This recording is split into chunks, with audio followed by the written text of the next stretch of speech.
Catherine Bennett stood at the viewport of the Endeavour, watching the massive alien station grow larger by the minute. Her heart raced as she smoothed down her diplomatic uniform. This was humanity's first official meeting with the Galactic Council. Everything had to be perfect. "Dr. Bennett, we're approaching the docking bay," Captain Pete Davis announced from the bridge. Catherine nodded and turned to her team. Kyle Miller, their survival expert, checked his equipment one last time. Amy Johnson, their medical specialist, fidgeted with her data pad. The docking process felt endless. Catherine's mind raced through all the protocols they had memorized. First impressions mattered, especially when you were the new species on the block. The airlock hissed open, and three vastly different beings waited on the other side. The first had blue, translucent skin that rippled like water. That was Ambassador Zixra of the Vortians. Next stood a creature made of living crystal, its body reflecting light in all directions, a Zephyr representative. The third looked like a massive praying mantis with metallic armor, Vrek of the Crixans. "Welcome, humans," Zixra's voice bubbled like water through pipes. "We are curious to meet Earth's dominant species." Catherine stepped forward. "Thank you for receiving us. We're honored to be here."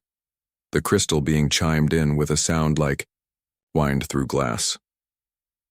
"Your transportation is adequate for such a primitive species." Kyle shifted uncomfortably beside Catherine. She gave him a slight warning look. "Please, follow us to the council chamber," Vrek clicked, his mandibles moving, in what might have been a smile. "We have prepared accommodations for your unique requirements." As they walked through the station's corridors, Catherine marveled at the different environments. Sections filled with water for aquatic species, crystalline structures that hummed with energy, and areas with thick, humid air that made their human lungs work harder. The council chamber was enormous. Representatives from dozens of species filled the tiered seats. Catherine's team was led to a small platform in the center. Now, Zixra addressed the chamber. "Let us begin our assessment of these humans. Their planet seems hostile." "Indeed," another voice echoed. A reptilian creature spoke from the upper tier. "Your world has extreme temperatures, violent storms, and minimal natural defenses for soft-skinned species." "How do you even survive?" asked a floating orb of energy. "You lack scales, shells, natural weapons, or enhanced senses." Catherine took a deep breath. This was the moment they had prepared for. "We adapt, we learn, we use our intelligence to overcome our physical limitations." Laughter erupted throughout the chamber. Not friendly laughter, but the kind that made Catherine's cheeks burn. "Intelligence?" Vrek's clicking sounded like mockery. "Your entire species can be killed by the smallest of your planet's creatures. We've read your databases. Mosquitoes? Spiders? Even your own food can poison you." "Actually," Catherine said, raising her voice, "even something as slow and harmless looking as a snail can kill a human." The chamber fell silent for a moment. Then the laughter exploded even louder than before. "A snail?" Zixra's watery form rippled with amusement. "You jest, surely. Snails are among the most harmless creatures in any known ecosystem." "No, she's serious," Kyle stepped forward. "Cone snails are incredibly venomous. Their toxin can paralyze and kill a human in minutes." The crystalline Zephyr's light flickered in what seemed like disbelief. "You're telling us that creatures so fragile they can die from small gastropods were able to develop space travel?" "Your species is clearly too weak for galactic society," declared a voice from the back. "Perhaps you should remain on your planet, where you can hide from dangerous snails." More laughter filled the chamber. Catherine felt her face flush, but she maintained her composure. Amy touched her arm gently, offering silent support. "We understand your skepticism," Catherine said when the noise died down, "but our experiences with Earth's dangers have taught us valuable lessons. Lessons about hiding and running away." Vrek's mandibles clicked dismissively. "The Crixans are warriors. We have conquered planets with far worse creatures than your Earth. What could you possibly teach superior species?" The Vortian ambassador made a gesture with his watery limb. Perhaps they could share their extensive knowledge of which snails to avoid. More laughter rippled through the chamber. Catherine's team exchanged glances. Kyle's jaw tightened, and Amy's hand moved to her medical scanner, a reflexive gesture when under stress. "Your mockery is noted," Catherine replied coolly. "But I believe you underestimate what living alongside such dangers has taught humanity." "Enlighten us," sneered the reptilian creature. "What great wisdom comes from being snail prey?" The chamber erupted in another wave of laughter. Catherine knew they had to do something dramatic to change the narrative. Looking at Kyle and Amy, she saw the same determination in their eyes. "Perhaps," Catherine said loudly enough to quiet the chamber, "a demonstration would be more convincing than words." The laughter stopped abruptly. Zixra's form stilled, becoming more solid. "What kind of demonstration?" Catherine smiled. "A survival trial. Your best against our knowledge. Let's see who really understands danger." The chamber buzzed with interested murmurs. The Galactic Council had just been challenged by the supposedly weakest species in the galaxy. The council chamber buzzed with excitement. Catherine's challenge hung in the air like a live wire. The aliens whispered among themselves, their various forms of communication creating a symphony of clicks, bubbles, and electronic sounds. Zixra's watery form rippled as he consulted with other Vortian representatives. After a moment, he turned back to the human delegation. "You propose a competition? Interesting." "Not a competition," Catherine corrected. "A simple survival test. Your teams experience Earth's environment without technological assistance. We'll see who truly understands danger." Rex stepped forward, his exoskeleton gleaming. "The Crixons accept. Our warriors have conquered far worse than your small planet." The crystalline Zephyr chimed in agreement. "This will be amusing. Our species has survived in the harshest environments imaginable." "Excellent," Catherine nodded. "We'll need 3 teams, humans, Vortians, and Crixons. Each team gets basic supplies but no species-specific technology." "Define basic supplies," Zixra inquired, his form becoming more focused. "Rope, water containers, simple tools, basic shelter materials. Nothing electronic or powered," Amy explained. "Just what any intelligent species should manage with." The reptilian creature from earlier spoke up. "And where will this test take place?" "Different Earth locations," Kyle answered. "Amazon rainforest, Australian outback, and Pacific coral reefs. Each team gets a different environment." 3 days, Catherine added. "Complete the course markers in each location. First aid. Stations are marked, but reaching them is up to you." The council members debated among themselves. The humans could hear fragments of conversation in dozens of languages, most incomprehensible to their translators. "What does Earth gain from this?" asked the floating energy orb. "Other than embarrassment when your team fails?" "If we fail, we accept our status as too weak for galactic society," Catherine replied calmly. "But if your teams struggle with Earth's environment—" "Impossible," Zixra's watery form bubbled with confidence. "Vortians thrive in any aquatic environment. Your oceans will be child's play." Vrek clicked his mandibles. "Crixons have conquered desert worlds. Your outback will pose no challenge." "Then, it's settled," Catherine said with a smile that didn't reach her eyes. The council agreed to the terms. Within hours, 3 teams stood ready in the Endeavor's transport bay. The human team consisted of Catherine, Kyle, and Amy. Catherine wore her standard uniform while Kyle had changed into Earth survival gear. Amy carried a basic medical kit. The Vortian team included Ambassador Zixra and another of his species named Bluthar. Their translucent blue forms were covered in what appeared to be protective gel. Vrek led the Crixon team with another warrior, named Jit. Their metallic exoskeletons seemed designed for combat rather than survival. "Remember," Catherine addressed everyone, "no species-specific technology. You'll be monitored by neutral drones, but they won't intervene unless there's a life-threatening emergency." "This is unnecessary," Vrek clicked. "Crixons do not require assistance." "As you wish." Catherine replied. Transport begins in 5 minutes. Captain Davis approached Catherine privately. Are you sure about this? We're putting a lot on the line. Sometimes you have to risk everything to earn respect, Catherine whispered back. Besides, I've seen our simulation results. We know what we're doing.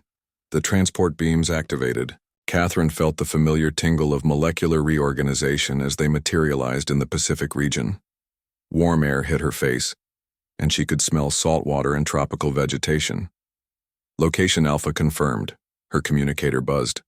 Human, team in Pacific Zone. Looking around, Catherine saw they were on a small island with coral reefs visible in the clear water. Palm trees swayed in the gentle breeze, and colorful fish darted through the shallows. Looks peaceful, Amy observed, checking her equipment. Looks can be deceiving, Kyle warned, examining the water. See those shells in the shallow water? Cone snails. And over there, box jellyfish season markers. Catherine activated her communicator. All teams confirm arrival? Vortion team reporting. Zixra's bubbling voice came through. Pacific location is acceptable. Crixon team in Australian sector, Rec clicked. Beginning navigation. Each team had to reach 5 waypoints before the 3-day deadline. The waypoints were marked on basic maps, requiring teams to navigate using natural landmarks and simple compasses. Remember our briefing, Catherine told her team. Stay together, check everything twice, and don't touch anything colorful. The colorful ones are usually the dangerous ones, Kyle agreed, pointing to a beautiful blue-ringed creature among the rocks. Like that octopus. 1 bite equals death. Amy shuddered. At least we know what to avoid. I wonder how our competitors are doing. Meanwhile, in the Australian outback, the Crixon team strode confidently across the red landscape. The intense heat didn't seem to bother their armored bodies. This environment is similar to Crixtar's desert regions. Jit clicked to Rec.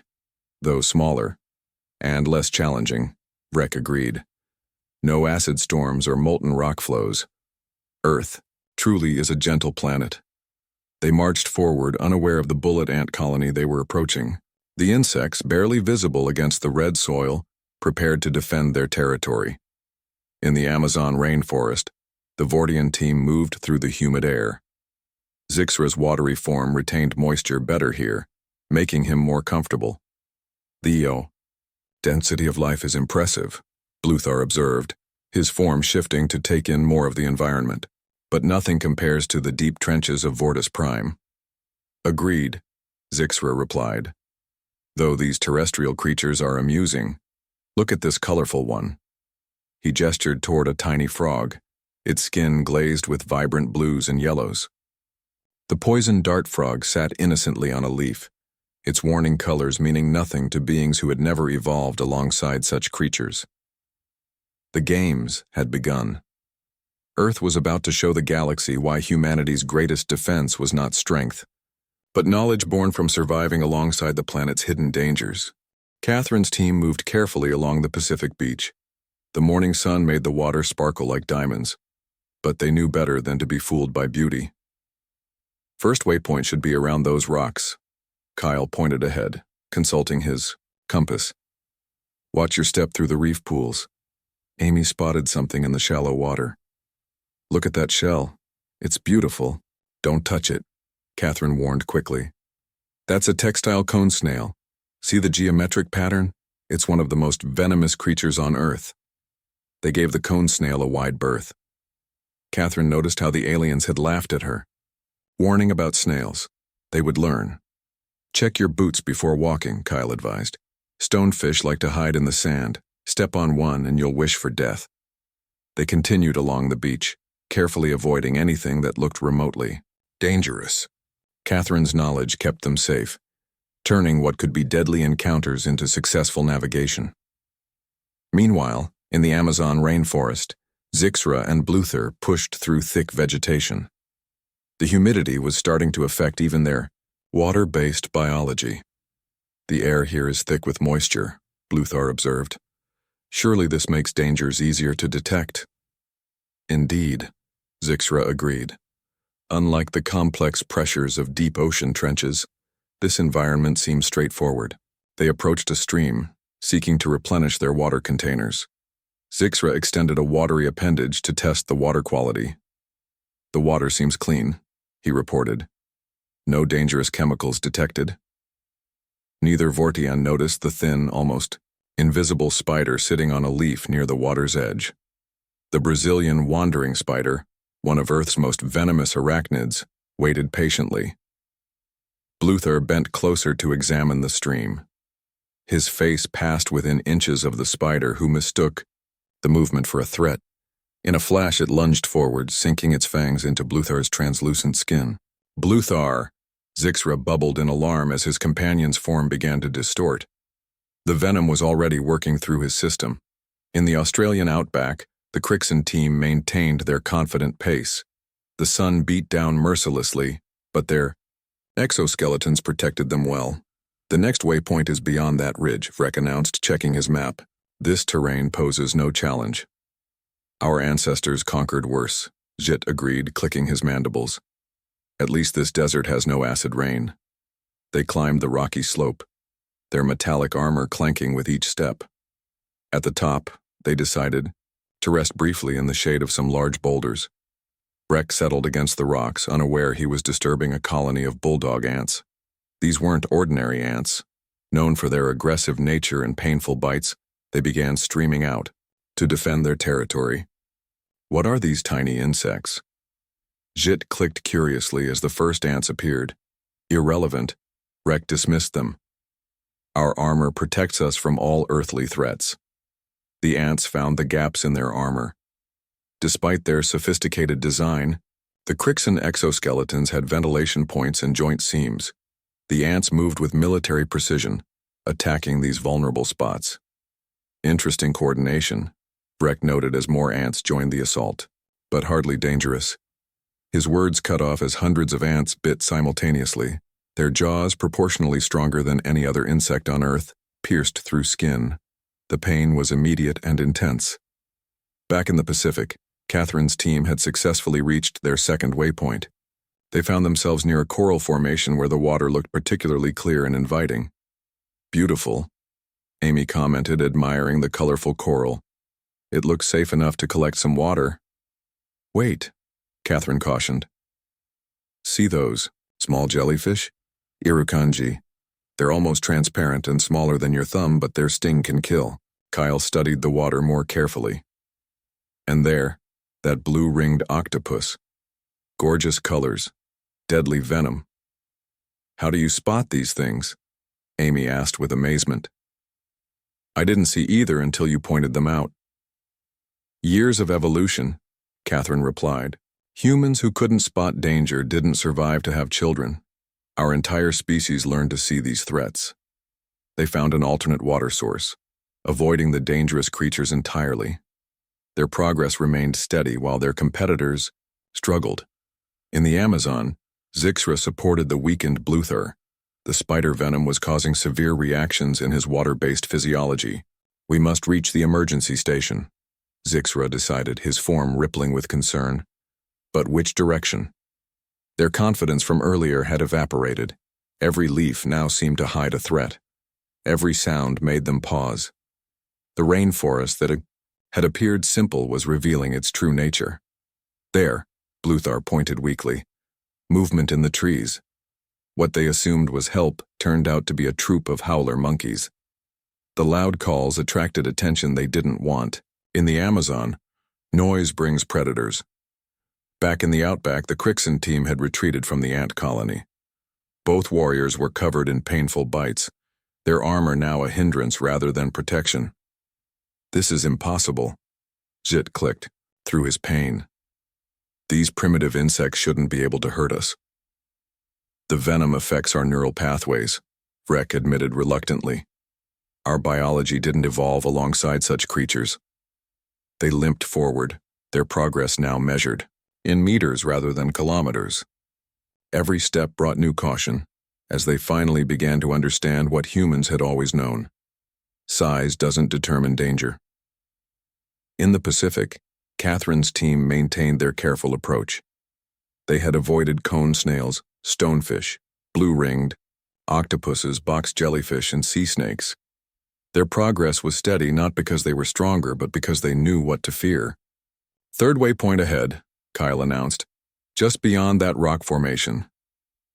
"Remember to check for sea urchins," Catherine added, "and watch for that disturbance in the water. Might be a saltwater crocodile." Amy marveled at their systematic approach. "It's like you two have an encyclopedia of dangers in your heads." "Every human child learns these lessons," Catherine explained. "Our playgrounds taught us that pretty things can kill you.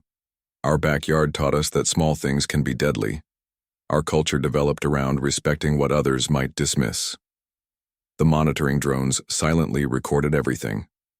The Galactic HFY Council would soon learn that Earth's fragile humans possessed knowledge that even advanced civilizations lacked. The aliens had laughed at humanity's vulnerability to snails.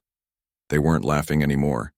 They were too busy trying to survive. Simple creatures that humans had learned to navigate thousands of years ago. The morning of day 2 brought urgent distress signals. Catherine's team had just reached their 4th waypoint when their communicator crackled to life. "Human team, this is emergency control," a voice announced. "Both alien teams are requesting medical assistance." Catherine's heart sank, though she had expected this.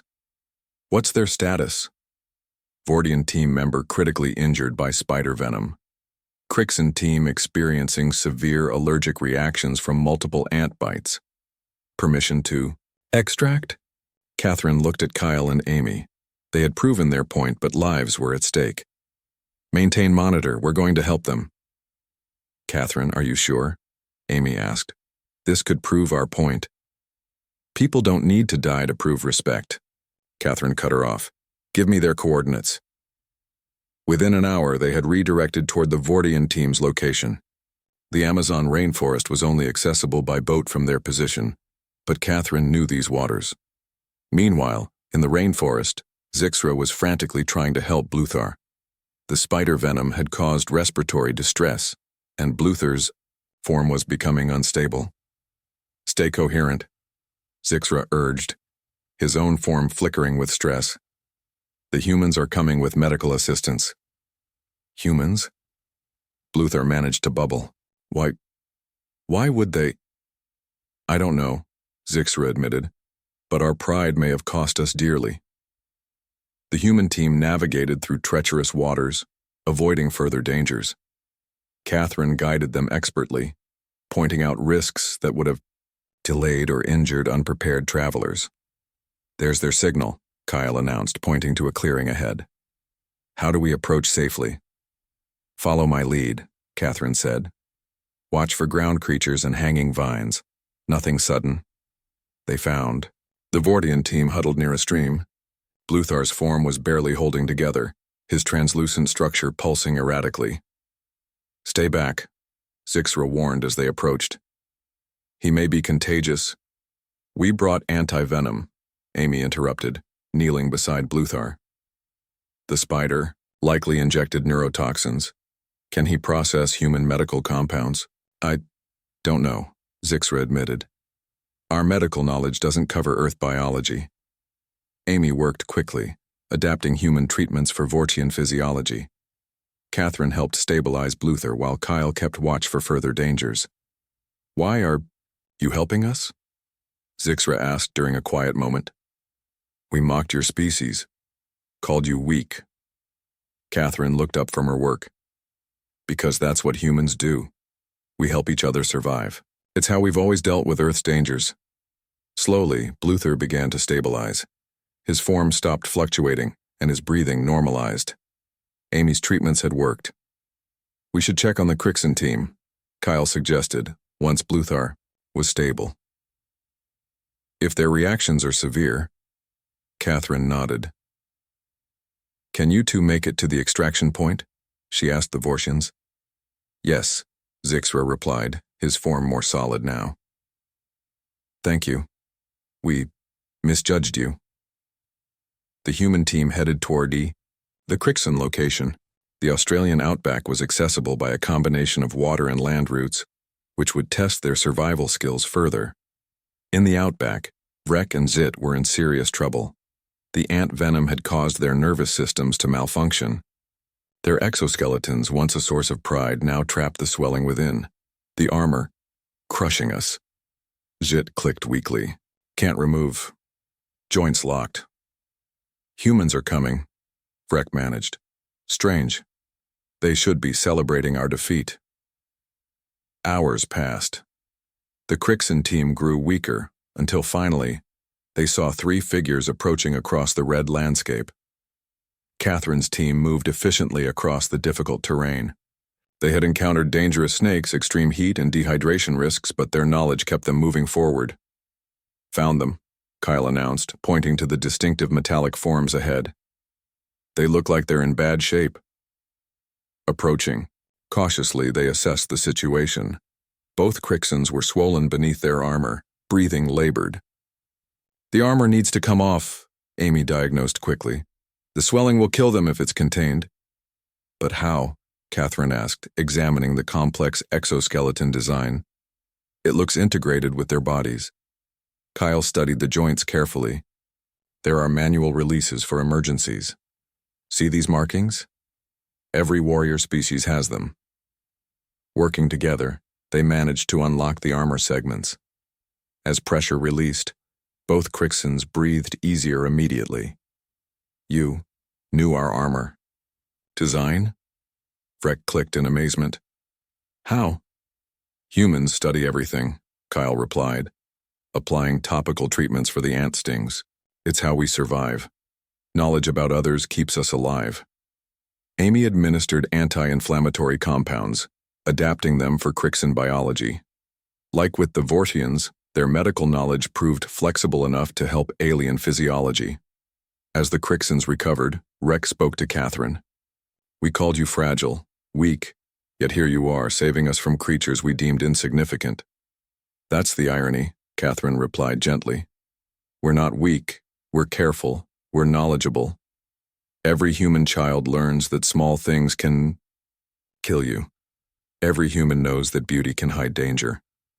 And you didn't let us learn this lesson at the cost of our lives, Zit added. Why? Because proving a point isn't worth anyone dying, Catherine explained. Besides, you understand now. Sometimes it takes experience to appreciate knowledge.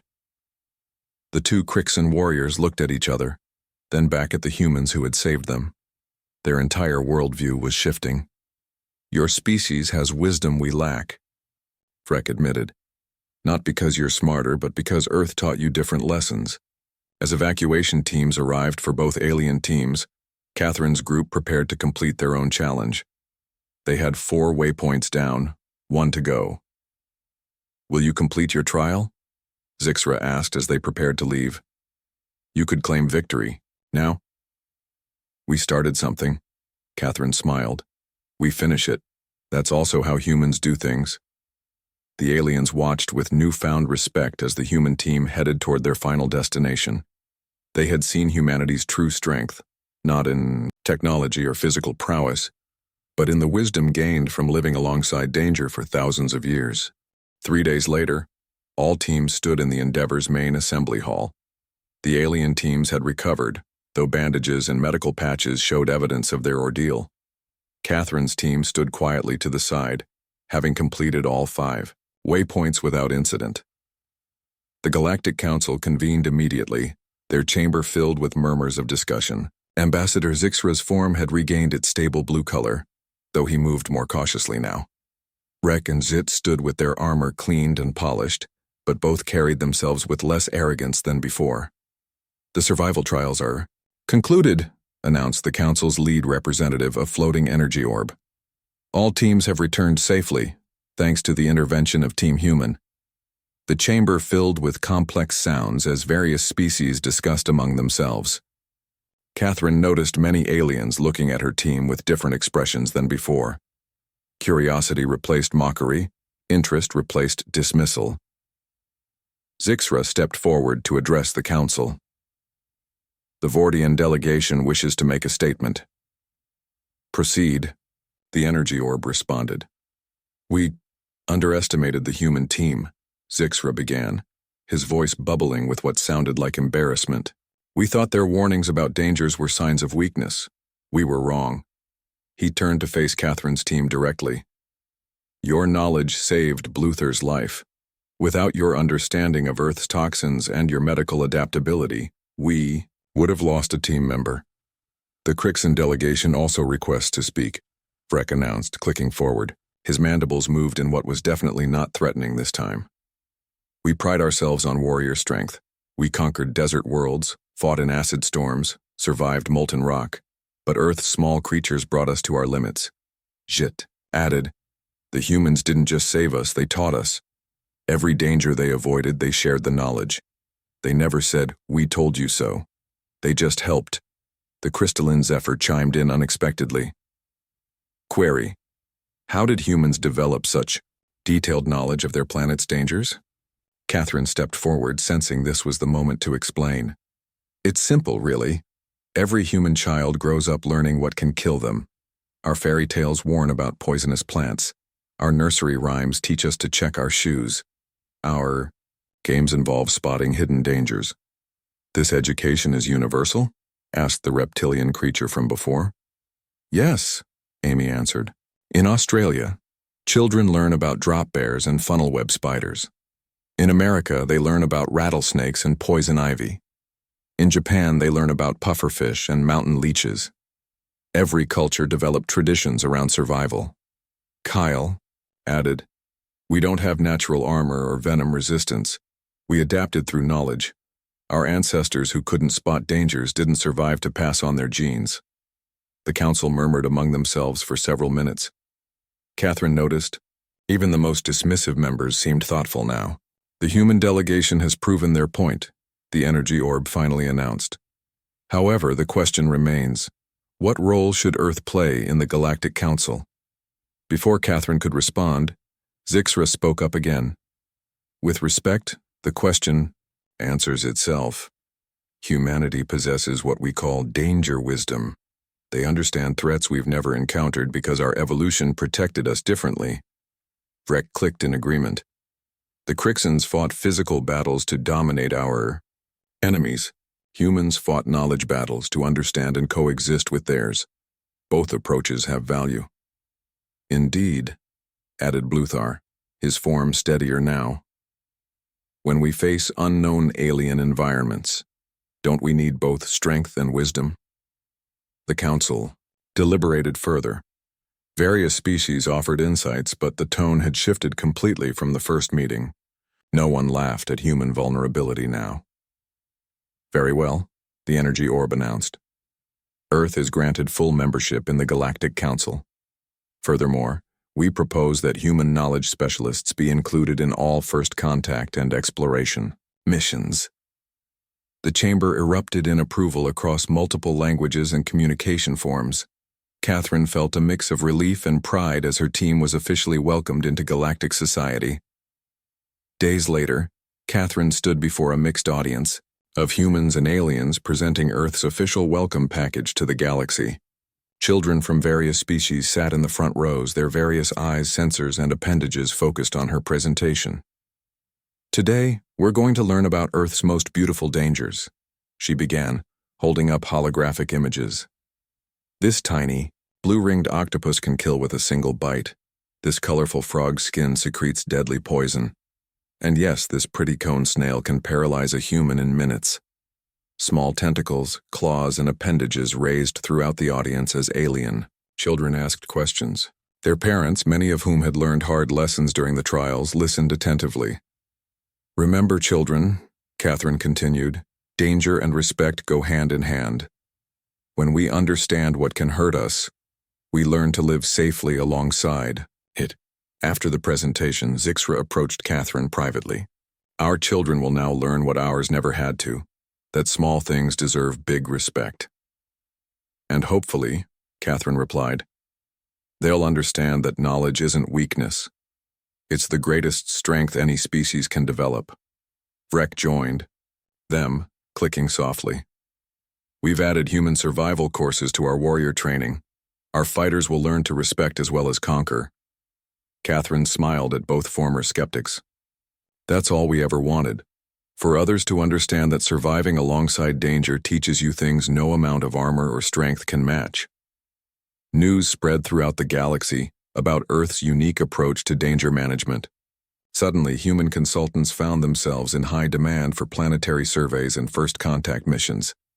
The aliens had laughed when Catherine said a snail could kill a human. They weren't laughing anymore. They were taking notes, asking questions, and most importantly, showing respect for the knowledge born from humanity's coevolution with Earth's most beautiful dangers. In the end, what made humans special wasn't their strength or their technology.